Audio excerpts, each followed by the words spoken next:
దేవుని కృప నిరంతరముండును. కీర్తనల గ్రంథము 136వ అధ్యాయము. యెహోవా దయాళుడు, ఆయనకు కృతజ్ఞతాస్తుతులు చెల్లించుడి, ఆయన కృప నిరంతరముండును.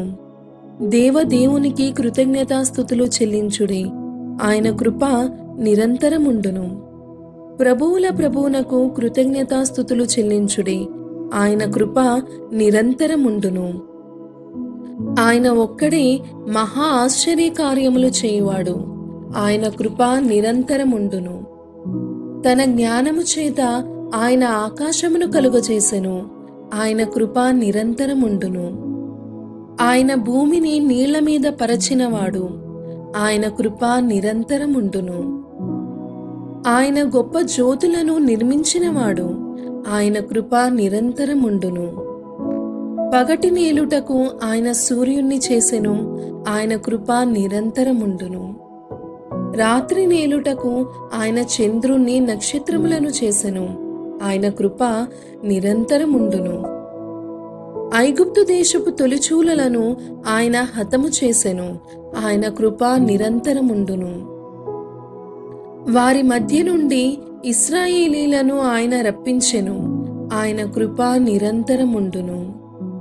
చేయి చాచి తన బాహుబలము చేత వారిని రప్పించెను, ఆయన కృప నిరంతరముండును. ఎర్ర సముద్రమును ఆయన పాయలుగా చీల్చెను, ఆయన కృప నిరంతరముండును.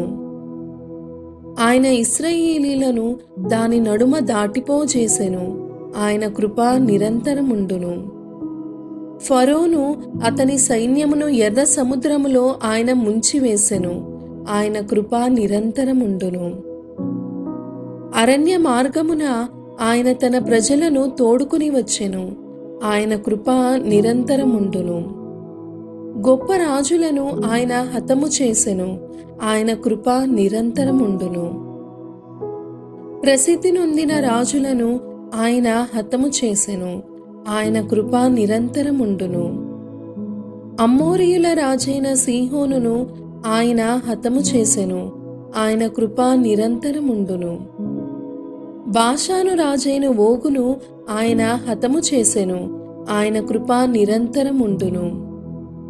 ఆయన వారి దేశమును మనకు స్వాస్థ్యముగా అప్పగించెను, ఆయన కృప నిరంతరముండును. తన సేవకుడైన ఇశ్రాయేలునకు దానిని స్వాస్థ్యముగా అప్పగించెను, ఆయన కృప నిరంతరముండును.